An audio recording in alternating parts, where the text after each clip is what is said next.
pleural pressure. Okay.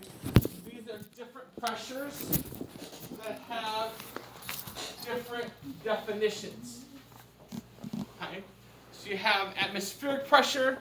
That's the weight of the air above us in the environment. So this is what's often referred to as the barometric pressure. This is the pressure, the air pressure that the weatherman talks about. Okay. The weight of the air above us in the environment.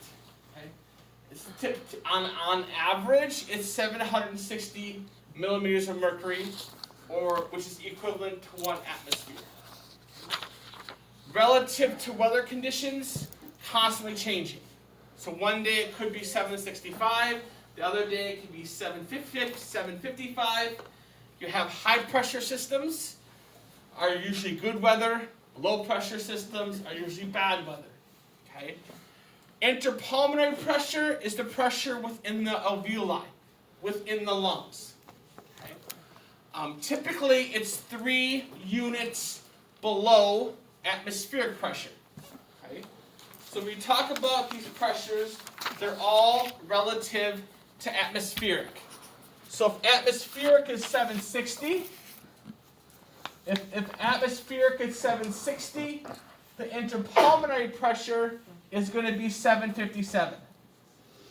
If the atmospheric pressure is 753, the interpulmonary pressure is 750.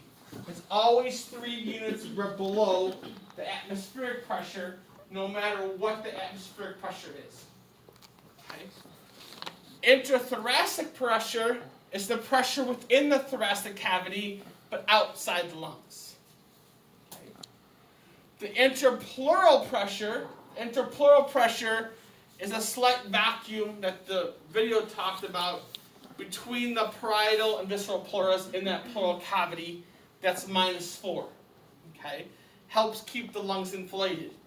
So that means that the interpleural pressure is going to be 4 units below the atmospheric pressure. So there's a 1 unit difference between the interpulmonary pressure and the interpleural pressure. And that pressure difference helps keeps the lungs inflated. Okay. So that's what I explained here. That these pulmonary pressures are often stated in reference to the atmospheric pressure, as if the atmospheric pressure is the baseline. Okay?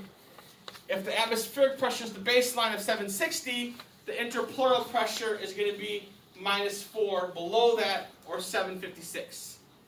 Okay? But it's often just stated as -4 because it's always below. It's always that amount below the pulmonary pressure. Below the atmospheric pressure. Okay. So that leads us to the concept that we're going to talk more about in lecture, Boyle's law. Boyle's law is a gas law of chemistry. Okay? And it is fundamental. It's fundamental to the mechanism of breathing, or mechanics of breathing. Right? And it states that at a constant temperature, the pressure of a gas is inversely proportional to its volume. Okay? Meaning inversely means opposite. Okay? Proportional means that same amount. Okay? So for example, if the volume of the lungs decreases, let's say it decreases by 30%, that means that your interpulmonary pressure is going to increase by 30%. So when volume decreases, pressure increases. Okay? Or vice versa. If pressure decreases, if the volume increases, pressure is going to decrease. So the percentage will always be equal? Proportionate. Okay. So it'll be like proportionate. So it might be, relatively the same amount. Okay. Relatively the same amount. So it could be, 30% or 32% or proportionate. Yep. So if you change the volume of a container, the pressure exerted by the gas will change. So let's say you have a container that is, let's say you put 2 gallons of air in a 1 gallon jug. You compress it in there, right? They're going to have a lot of air, more air. Those air molecules are not going to have a lot of room to bounce around, and they're going to be bouncing off the walls more often, which is going to create a greater pressure than if they were in a larger container. Okay? Just like if we had us as a class, and we went on the elevator, okay? And we tried to cram ourselves in a regular elevator. We'd be close together, bouncing off the walls, making contact with one another. But if we all got into a cargo elevator that's triple the size, we would have more room to spread out, and you would have less pressure because we'd have less. We would have more volume, more space. Okay. So if you increase the container volume, you're going to decrease the pressure. Okay? So still think of your lungs as a container. If the container expands, then you're going to decrease pressure. Okay? Lung volume increases, interpulmonary pressure decreases. If the lung volume decreases, the interpulmonary pressure increases. Okay? You got to think about space and molecules and how much space they have. And there's videos that I can point out in lecture. There's animations that will help illustrate this concept. Now, having said that, gases tend to flow from areas of high concentration to low concentration. Or when you think of concentration of gas, you're thinking of pressure. From high pressure to low pressure. Okay? So these pressure differences help move air in and out of the lungs. Okay?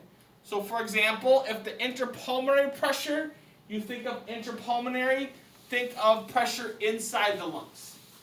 Okay? Think of pressure inside the lungs. Okay? Is less than your atmospheric pressure. Air is going to move into the lungs because there's more pressure outside the lungs than inside the lungs. So essentially it's going to push air into the lungs, right? If your interpulmonary pressure is greater than your atmospheric pressure, air is going to move out of the lungs. So it's going to move out, down the pressure gradient. Okay? So the difference in the interpulmonary and atmospheric pressures directs airflow. So these pressure differences help promote inhale and exhale. Okay. So composition of air and Dalton's law. Dalton's law often gets confused with Boyle's law. Okay. So Dalton's law has to do with the composition of air we breathe. So the composition or a composition of a gas mixture. It can be any gas mixture. Let's say you're in a chemistry class and you're making your own gas mixture. It doesn't have to be the air we breathe specifically. The air we breathe is just an example of a gas mixture. So the air we breathe has different types of gases. Okay? You have nitrogen, oxygen, carbon dioxide, water, very small amounts of argon, helium, ozone, and methane. Okay? The atmospheric pressure is the sum of the contributions of these individual gases, meaning each gas has its own pressure within that mixture. Okay? So nitrogen has its own pressure, oxygen exerts its own pressure, carbon dioxide exerts its own pressure. Okay? Dalton's law states that the total pressure of a gas mixture is equal to the sum of the partial pressures, meaning that the total pressure of the mixture is the sum or the total of all the individual pressures think about, and those individual pressures are called partial pressures. So those partial pressures are like the mini pressures of each gas within a mixture.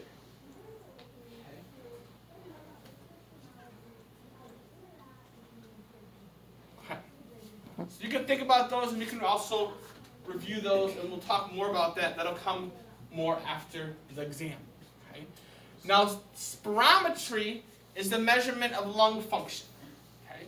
And there's going to be a lot of different vocabulary. Use the study guide, the lab study guide, for the next quiz to guide you which ones to know, which ones you shouldn't know. Don't have to know. Okay? But you're going to have different volumes. If you look at that worksheet I've handed out, you're going to have different volumes, different parameters or measurements that that one would take. Okay? One of those measurements is called the tidal volume. Okay?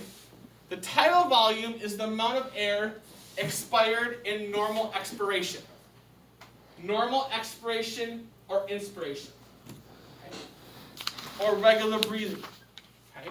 So that's the amount of air that you're inhaling and exhaling as you're sitting in your chairs right now. Okay? Typical value is about a half liter to 1 liter. Okay? Inspiratory reserve volume is the amount that you can forcibly inspire after you have taken in a normal tidal volume. Okay? After you've taken a normal tidal volume. So you take in a normal tidal volume, you breathe in normally, and then you take a deep breath. Okay? So it's the volume of air that you can inhale beyond your normal tidal intake. Okay? You can calculate this with an equation. You have your tidal volume. You have something called your expiratory reserve volume. Okay?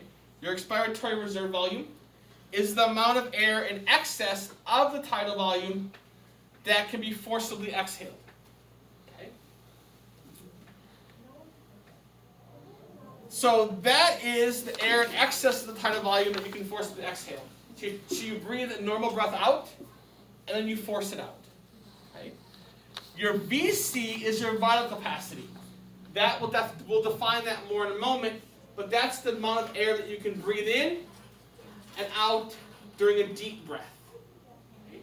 But the point here is you can calculate this parameter using this mathematical equation. Residual volume, remember we talked about the end systolic volume. The end systolic volume was that the amount of blood always in the ventricles, never left. Here you have the residual volume. Residual volume is the amount of air that remains in the lungs after expiration. Meaning that this is the amount of air that's never exhaled. You always have about a liter of air, about 1.2 or so, a liter to a liter and a half, in your lungs at all times. Okay? Helps keep your lungs inflated. Your forced expiratory volume, okay? Your forced expiratory volume is your FEV per 1 second, is the amount of vital capacity that can be forcibly exhaled in 1 second. Okay? Meaning that you take a deep breath in, a deep breath out, and then you would pull away the tube after 1 second. So it's giving you an idea of how much air you can exhale in 1 second. If you're exhaling as fast as you can, or as hard as you can. Okay? Now you also have capacities. Capacities are different parameters, such as maximum volumes. Okay? So your FVC, your forced expiratory vital capacity, is the ratio of your forced expiratory volume to your vital capacity. So essentially it is how much of your vital capacity you can exhale in 1 second. So remember, your vital capacity is the amount of air that you can inhale during a deep breath. You take a deep breath in. So think about it as the maximum amount of air that you can inhale. Okay? Your FEV is how much of that you can exhale in 1 second, and you're going to take a percentage. Okay? So So a normal, healthy person should be able to exhale 80% of a deep breath in 1 second. Okay. So it's used as a diagnostic indicator of pulmonary diseases because it gives you an idea of how well air moves in and out of the lungs. More capacities, you have the vital capacity. Okay? Vital capacity is the total amount of air that you can breathe in and out maximum. Just like I mentioned, deep breath in, deep breath out. Total lung capacity is the total amount of air present in the lungs, period. Okay? So you take your vital capacity, your deep breath amount, and you add it to your residual volume. Your residual volume is the amount that never leaves. So think of your lungs as balloons. This is the total amount of air that your lungs can hold, period. Question? Is that also the expiratory reserve volume? No. Oh, okay. Expiratory reserve volume is the amount of air in excess of the tidal volume that you can forcibly exhale. Okay. Then we have minute ventilation, and then we're going to have alveolar ventilation. Minute ventilation is the amount of air moved in and out of the lungs per minute. Okay? Minute ventilation is a tidal volume times frequency of breathing. Okay? So think about it. It's the frequency of breathing. Let's say you have 12 breaths per minute. That's how many breaths per minute. And you're moving a half a liter of air per breath. Meaning that in 1 minute, you're going to be exhaling and inhaling 6 liters of air per minute. Okay? 6 liters of air per minute.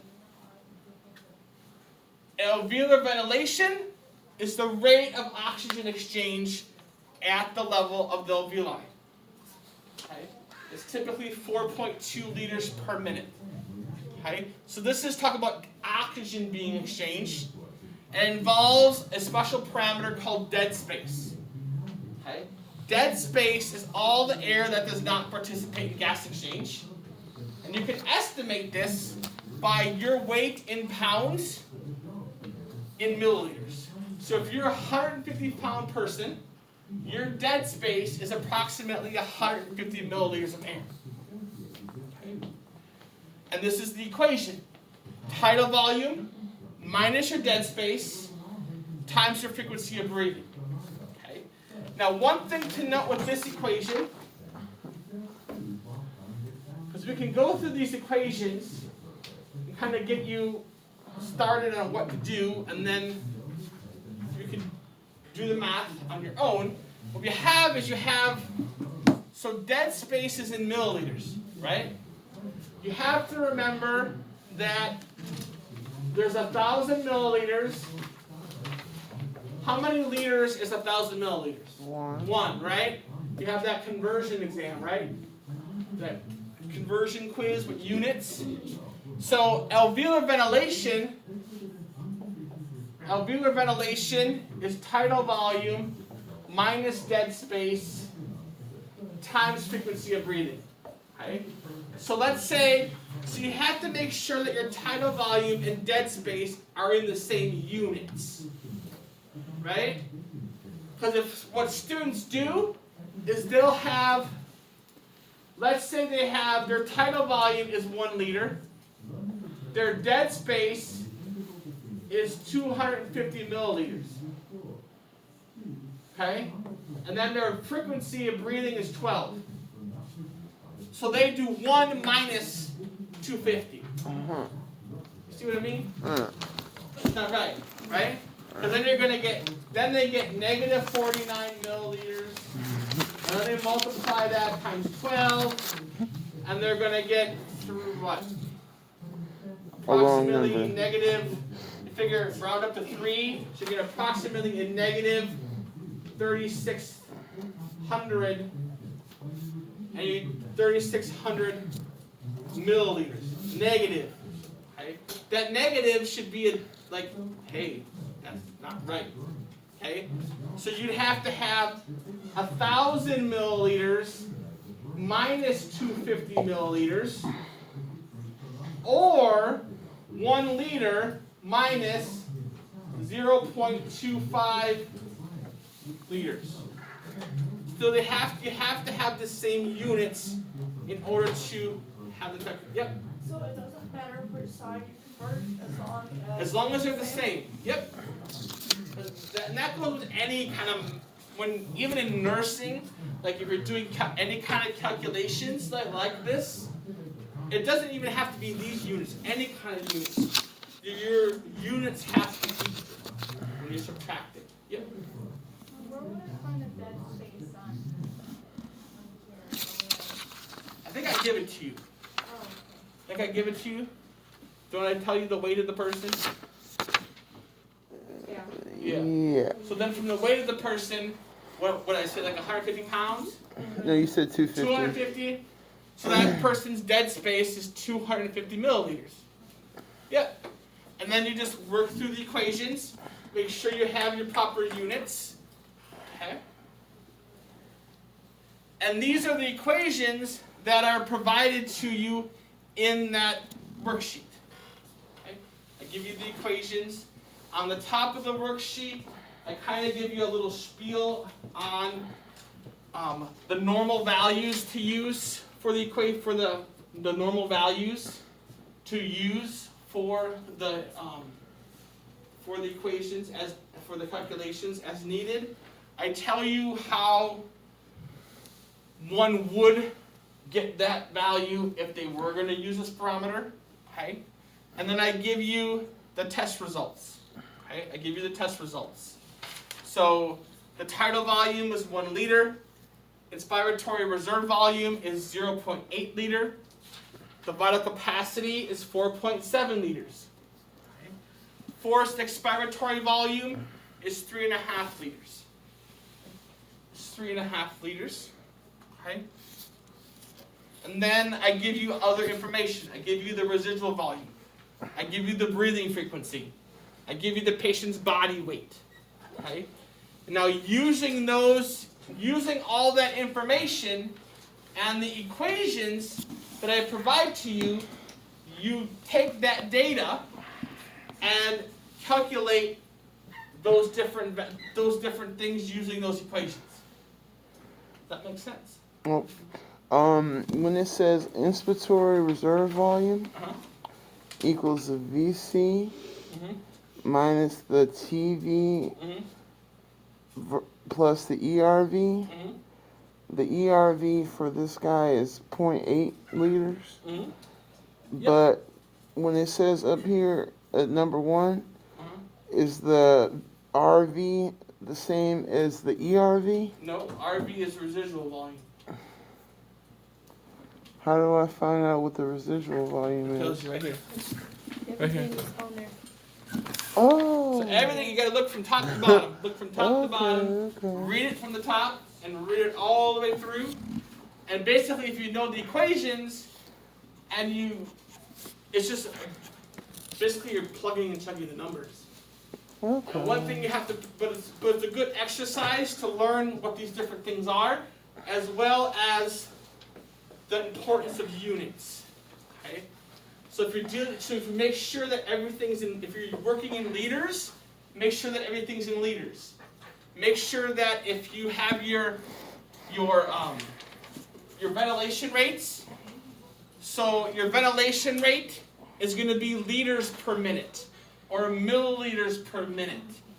It's a rate, meaning that it's going to be a liter of air or amount of air, a volume of air per time frame.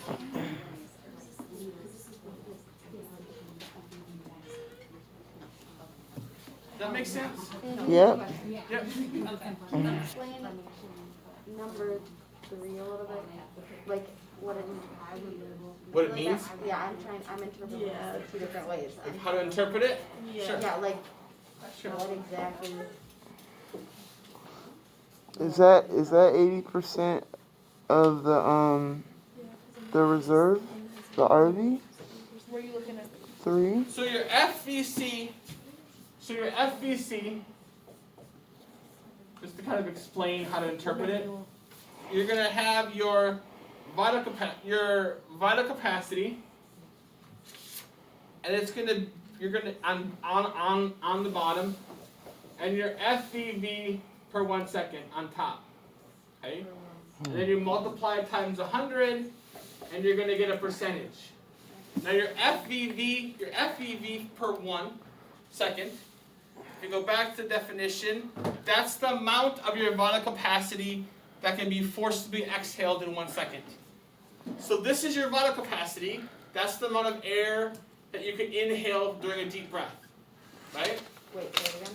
Your vital capacity is the amount of air that you can inhale and exhale during a deep breath. Okay. Your FEV per 1 second is the amount of your vital capacity that you can exhale in 1 second. So let's say, for example, just some random numbers. Let's say your vital capacity is 6, and your FEV per 1, let's say it is 4.5 liters. So you'd have 6 liters, 4.5 liters, and that would be, so that means that, so this, just as it is now, that's telling you that in 1 second, you can exhale 4.5 liters of that total of 6 liters. Does that make sense? No. Not at all. I don't understand. I'm lost. But that's okay. I think you should go. I think everybody should probably start with learning the volumes, and so you can know what you're doing. Right. I'm out too much right Because now. if you're just doing that, you just plugging it in. But I think the volumes is what we should learn first. Right. You can do that. I don't have the mental energy for this right now. So it's telling you that's the amount of air, that's the amount of a deep breath that you can exhale in 1 second.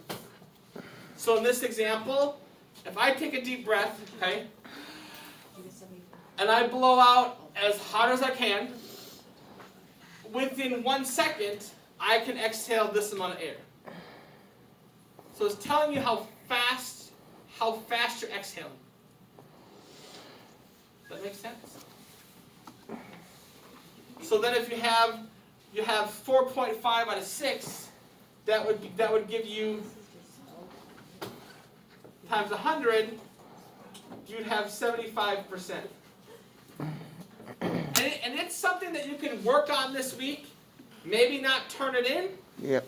and then we'll figure it out and we'll work on it more next week. Thank you. That's fine. But it's going to have to you're going to have to think about it a little bit and kind of the math equations and things like that. Maybe learning the volumes and kind of understanding the volumes. Yeah. We'll do better. That gives you more clarity. Yeah. But that vital capacity, you think about it as taking a deep breath. Mm-hmm. Okay, taking a deep breath in, that's your vital capacity. That's how much air that you can inhale maximum. Mm-hmm. Inhale and exhale. Your FEV per 1 second, that's how much of that deep breath you can exhale in 1 second. Mm-hmm. Meaning that you should exhale at least 80% of that deep breath in 1 second. Because what I was thinking is that it's the FEV is 80% of the vital capacity. Is that what I'm trying to get here? No, the VC. VC is that's why I'm saying it's better off to know what you're doing. Because I'm trying to keep hearing him to repeat. So with the VC, that's the capacity that you can inhale and exhale to the extent. So the VC is actually the percentage. It's the forced expiratory vital capacity. But what Camille said is correct. This is 80% of your vital capacity.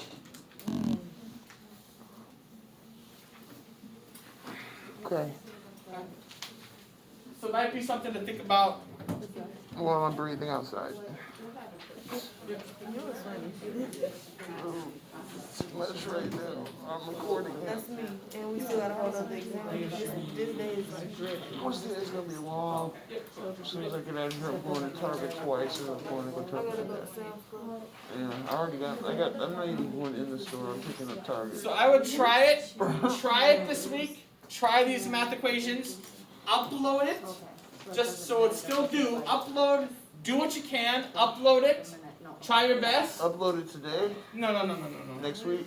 By the due date. Oh, okay. Like as part of Lab 5 Ah, assignment. I got it. Okay. And then upload it, and then we'll go through the answers. Okay. See how far you get. Maybe I'll watch the video. I don't get it. I get the conversions though. That's half the battle. I understand the math. Tell you what, I won't be into respiratory. I tell you that much. So it's 1, 10, 12 meters. Kind of a hypocrite, you know. It's like, okay, I need you to breathe into this tube, and then in 20 minutes I'm gonna go outside and go smoke a cigarette.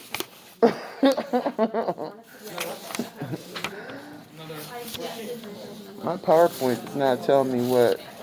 Can I get if you got a spare one? I marked all over this one like crazy. My PowerPoint doesn't look like that PowerPoint. So I think I'm gonna get another one so I can have the right equations on here. I printed off one from like last week, 2 weeks ago, something like that. Thank you. It's a separate PowerPoint. Oh. This PowerPoint is separate. It's underneath a different folder. Oh, okay. Well, that makes sense. Then. It's Thanks. under lab materials, spirometry, or whatever. Okay, okay.